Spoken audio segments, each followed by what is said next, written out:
محەممەد عارف کەریم ناسراو بە محەممەد عارف جزیری ئەزی چکی ڕوشکۆمە دەرکەتی حەیف پێرە ئەنزانمە دەردێز و زانێشک دێت هەلێز و زانی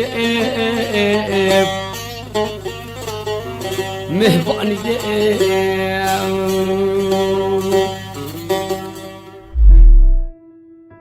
باوکی بەشداری جەنگی جیانی دەکا و ناگەڕێتەوە لە خێزانێکی هەژار لەدایک بووە و دایکی عادیلە ڕەشید دەنگبێژێکی میلی بەناوبانگ بووە. ساڵی 1912 لە شاری شەعر و ئەدەبی کوردی شاری مەلای جزیری جەزیرەی بۆتان لە باکووری کوردستان لەدایک بووە. ئەو محەممەد عارف جزیریە، ئەو پیاوەی بەخۆی و سێتارەکەیەوە هەر چوار پارچەی کوردستانی بەیەک گەیاند بە ئاوازە سەرنجڕاکێشەکانی لە قامیشلۆ و ئامەد و مووسڵ و بەغدا و سلێمانی و کرماشان خەڵکی هێنایە سەما. جزیری خاوەنی 300 گۆرانی تۆمارکراوە، بەدەیان کۆنسێرت و مناجاتی ئاینی تۆمار نەکراویشی هەیە. لە لوبنان و تورکیا کۆنسێرتی گەورەی ساز کردووە. لە سەرەتای دامەزراندنی دەوڵەتی تورکیا و بەهۆی بردنی چاک لە باشووری کوردستانەوە بۆ باکوور بۆ یارمەتیدانی شۆڕشی شێخ سەعیدی پیران لە تورکیا دەستگیر دەکرێ و دەخرێتە زیندانی دیاربەکرەوە بۆ ماوەی 4 ساڵ. پاش ئازادکردنی ڕوودەکاتە شاری زاخۆ، پاشان لە مووسڵ نیشتەجێ دەبێت. ساڵی 1933 لە دهۆک هاوسەرگیری دەکا و 3 کوڕ و 4 کچی هەبووە. محەممەد عارف جزیری لە منداڵیەوە گۆرانی وتووە و دەنگێکی تایبەتی هەبووە و دایکی کاریگەری زۆری لەسەر هەبووە، بەڵام هیچ دەرفەتێکی نەدۆزیوەتەوە تا بەهرەکەی پەرە پێبدات تا لە مووسڵ بە هونەرمەندانی وەکو کاوێز ئاغا و مەریەم خان ئاشنا ئەبێت.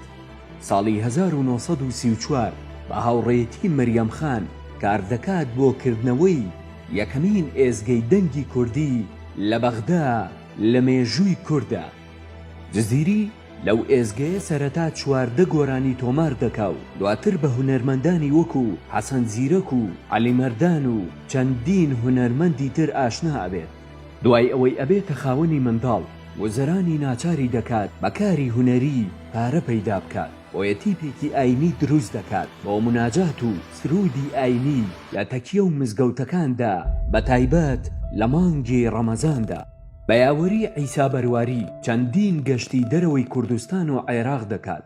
لە کرماشان لەگەڵ حەسەن زیرەک پێکەوە گۆرانی تۆمار دەکەن و لەگەڵ عەلیمەردانیش ئاهەنگی نەورۆز دەکەن پێکەوە.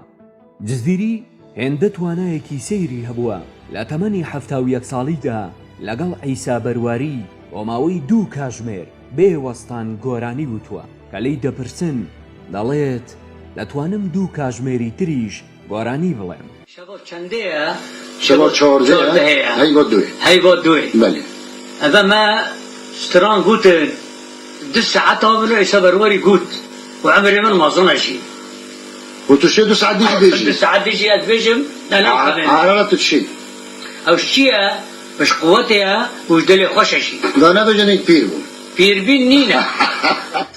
جزیری لە حەڤەی 12 1986 لە نەخۆشخانەی ئازادی لە دهۆک کۆچی دوایی کردووە، بەڵام لە دوای خۆی ئەرچیفێکی دەوڵەمەند و ناوازەی لە گۆرانی کوردی بەجێهێشتووە.